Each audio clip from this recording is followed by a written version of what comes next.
బాగా ఎండ కాస్తుంది. ఎండాకాలం ఎండ. మనం ఒక రోడ్డు వెంట నడిచి వెళ్తా ఉన్నాము. అలసిపోయాము ఎండకి నడిచి, నడిచి. అప్పుడేమనుకుంటాం మనం, దారిలో ఒక చెట్టు కనపడింది. ఆ చెట్టు నీడ కిందకెళ్ళి కాసేపుంటే అలసట తీరుతుంది అనుకుంటా. ఎందుకు ఆ సమయంలో మనకు ఆ నీడ అవసరం అనమాట. అదేవిధంగా మనకి ఎండలు బాగా ఉన్నప్పుడు మనకు ఖచ్చితంగా ఎక్కడ నీడ దొరుకుతుందని వెతుకుతాము. ఎందుకంటే ఆ నీడలో ఉంటే మనకు ఎండ దెబ్బ తగలకుండా ఉంటుంది. అలాగే మనము కొంచెము విశ్రాంతి పొందుతాము.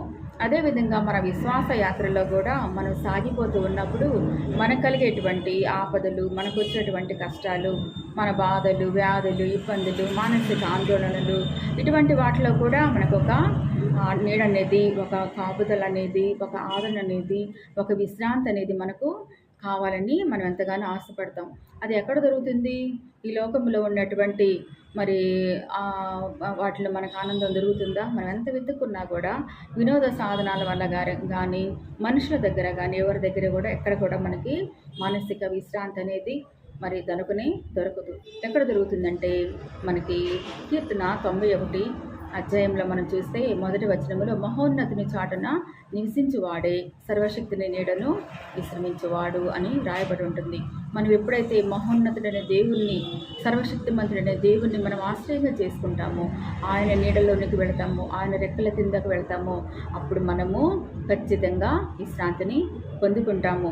మన విశ్వాస యాత్రలో సాతాను మన మీద ఎక్కువగా ప్రభావం చూపిస్తూ ఉంటాడు.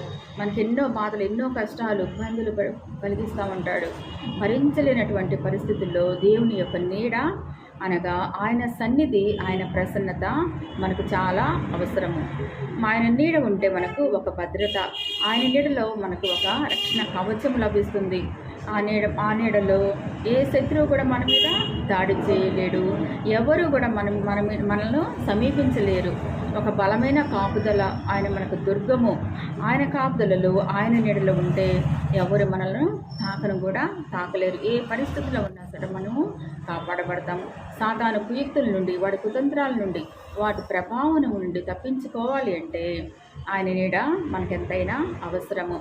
మరి అటువంటి సర్వశక్తిమంతుడైనటువంటి మహోన్నతుడైనటువంటి దేవుని చాటున మనము యెహోవా నీడను మనము నివసించుటకు ఆశపడినట్లయితే కీర్తనలు 91వ అధ్యాయంలో ఉన్నటువంటి 91వ కీర్తనలో ఉన్నటువంటి ఆశీర్వాదాలన్నీ, దీవెనలన్నీ పొందుకొని ఆయన రెక్కల చాటున భద్రపరచబడతాం. మరి అటువంటి బలమైన దుర్గమైనటువంటి యెహోవా నా బలము, నా ఆశ్రయ దుర్గము అంటాడు భక్తుడు. అటువంటి దుర్గాన్ని మనము, ఆయన నీడను, ఆయన రెక్కలను మనం ఆశ్రయించే వారముగా, ఆయన నీడను మనం విశ్రమించే